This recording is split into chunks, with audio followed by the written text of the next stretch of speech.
Hai follower Fiction Shasha. Kali ni aku akan baca satu kisah yang dihantar oleh follower Fiction Shasha. Kisah ni bertajuk Hantu PLKN.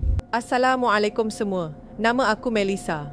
Kisah yang aku nak kongsikan ni terjadi pada tahun 2024. Waktu tu aku join batch pertama PLKN.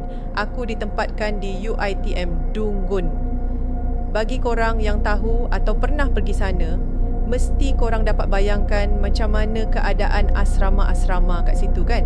Waktu tu, batch aku diletakkan di asrama Gemia.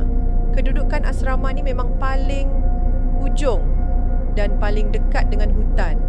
Sejujurnya, sepanjang latihan kat sana, mata aku tak pernah nampak benda-benda halus ni. Alhamdulillah. Tapi ada beberapa kejadian yang jadi pada kawan-kawan aku. Ada satu malam tu, kami semua berkumpul dalam bilik. Tengah berborak sakan, siap ajak kawan bilik sebelah sekali sebab nak bagi meriah. Tiba-tiba, kami dengar suara budak perempuan menjerit kuat gila. Kami pun apalagi berpusu-pusu keluar nak tengok kenapa dia menjerit malam-malam buta macam tu. Rupanya, budak-budak lelaki blok depan tu buat hal.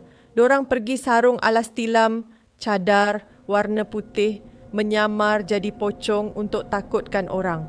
Kami ingatkan kawan kami ni histeria sebab nampak pocong jadian tu lah. Puas kami pujuk dia supaya berhenti menangis dan buka mata.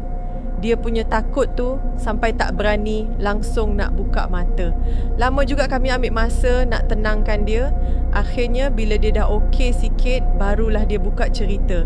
Rupa-rupanya dia menjerit bukan sebab nampak pocong member lelaki tu. Dia tahu tu kawan kita orang, tapi dia menjerit sebab dia nampak apa yang ada kat belakang pocong tu. Dia kata ada benda rambut panjang tengah berdiri betul-betul di belakang kawan lelaki tu. Dengar je macam tu, kami semua terus terdiam. Malam tu, tak ada siapa berani balik bilik sendiri. Kami bentang tilam, tidur berjemaah ramai-ramai atas lantai.